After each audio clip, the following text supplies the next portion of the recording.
আজিৰে পৰা মৰিগাঁও ঔজাই তিনিদিনীয়া বৰ্ণাঢ্য কাৰ্যসূচীৰ আয়োজন হৈছে তিৱা সাহিত্য সভাৰ অধিৱেশন আৰু উক্ত অধিৱেশনস্থলীত আজি প্ৰথমটো দিন আৰু প্ৰথমটো দিনত বহু কেইবাটাও দ্বাৰ উন্মোচন ইতিমধ্যে শুভ উদ্বোধন হৈ গৈছে। আমি পৰিৱেশ দেখাবৰ কাৰণে চেষ্টা কৰিছোঁ।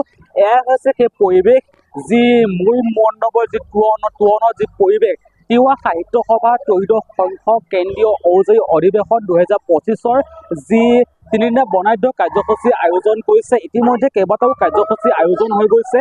আমি আপোনালোক সেই পৰিৱেশ দেখাবৰ কাৰণে প্ৰয়াস কৰিম। অসমৰ বিভিন্ন প্ৰান্তৰ পৰা আহিছে বিষয়ববীয়াসকলৰ যি তিৱাৰ যি সাহিত্য সভাৰ পৰা আয়োজন হৈছে তিৱা সাহিত্য সভাৰ যি অধিৱেশন। বৰ্তমান অধিৱেশনস্থলীত বিভিন্ন প্ৰান্তৰ পৰা লোকৰ সমাগম দেখা পৰিলক্ষিত হৈছে। বিভিন্নজন লোকৰ মন্তব্য ল'বৰ কাৰণে চেষ্টা কৰিম।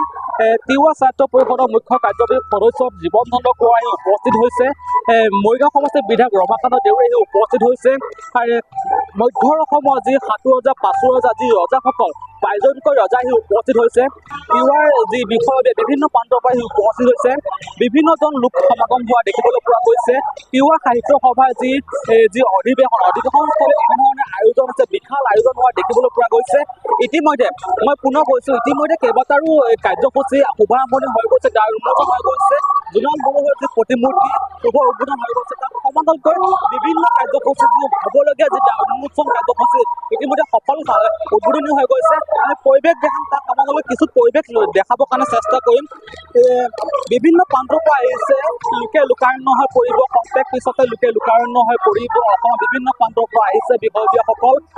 সেই বিষয়ববীয়াসকলৰ পৰা মন্তব্য ল'ব চেষ্টা কৰিম। আমি মৰিগাঁও জিলাৰ মৰিগাঁও সমষ্টিৰ বিধায়ক ৰমাকান্ত দেউৰীৰ পৰা মন্তব্য ল'বৰ কাৰণে চেষ্টা কৰিম। তিৱা ছাত্ৰ পৰিষদৰ মুখ্য কাৰ্যবাহী সদস্য জীৱন চন্দ্ৰ কোঁৱৰ মন্তব্য ল'বৰ কাৰণে চেষ্টা কৰিম আৰু তাৰ সমান্তৰাল পৰিৱেশ দেখাম। এয়াই হৈছে সেই পৰিৱেশ। জোনাল বৰুৱাৰ যি প্ৰতিমূৰ্তি শুভ উদ্বোধন কৰিছে। ৰাজ দৰবাৰ সম্পাদক জু সিং বৰদলৈ মহোদয়ে শুভ উদ্বোধন কৰিছে।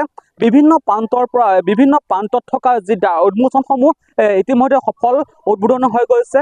আমি যাব বিচাৰিছোঁ মন্তব্য ল'বৰ কাৰণে তিৱা ছাত্ৰ পৰিষদৰ মুখ্য কাৰ্যবাহী সদস্য জীৱন চন্দ্ৰ কোঁৱৰৰ পৰা মন্তব্য ল'ব চেষ্টা কৰিম। আহক যাওঁ মন্তব্য লওঁ। সভাৰ যি অধিৱেশনৰ এই পঞ্চমটো কাৰ্যসূচী ইতিমধ্যে সমাপন হৈছে। পঞ্চমটো কাৰ্যসূচীৰ পিছত এক বৰ্ণাঢ্য কাৰ্যসূচী আছে। আমাৰ তিৱাসকলৰ যি সাহিত্য সংস্কৃতিৰ মূল কেন্দ্ৰবিন্দু হিচাপে আমি উল্লেখ কৰোঁ, সেই কাৰ্যসূচীটো সন্ধিয়া পিছতে আয়োজন কৰা হৈছে। তিনিদিনীয়া যি কাৰ্যসূচীত পূৰ্বৰ পৰাই আমাৰ বিভিন্ন ঠাইৰ ৰাইজে আহি এনেভাৱে ইয়াত সহযোগিতা ৰাখি সাহিত্য সভাখনিক সাফল্যমণ্ডিত কৰিবৰ কাৰণে প্ৰয়াস কৰিছে। বাকী থকা যিখিনি কাৰ্যসূচী, সেই কাৰ্যসূচীখিনিতো যেন সমূহ জাতি জনগোষ্ঠীৰ লোকে আগবাঢ়ি আহি কাৰ্যসূচী সফল ৰূপায়ণ কৰাৰ ক্ষেত্ৰত যেন অগ্ৰণী ভূমিকা গ্ৰহণ কৰে, তাৰ কাৰণে মই সমূহ ৰাইজক মোৰ ফালৰ পৰা আহ্বান ৰাখিছোঁ। তৃতীয় দিনাখনৰ কাৰ্যসূচীটো নিশ্চয় আপোনালোকে গম পাইছে, বিভিন্ন প্ৰচাৰ মাধ্যমত ইতিমধ্যে প্ৰচাৰিত হৈছে। তৃতীয় দিনৰ যি মুকলি সভা আছে, এই মুকলি সভাত অসমৰ মাননীয় মুখ্যমন্ত্ৰী ডক্টৰ হিমন্ত বিশ্ব শৰ্মা ডাঙৰীয়া ইয়াতে উপস্থিত হ'ব। আৰু সেইদিনাখনেই তিৱাসকলৰ যি বৰতৰ বিনন্দীয়া নৃত্য, যিটো বিখ্যাত নৃত্য আমাৰ তিৱাসকলৰ, সেই নৃত্যটো 1000 শিল্পীয়ে প্ৰদৰ্শন কৰিব।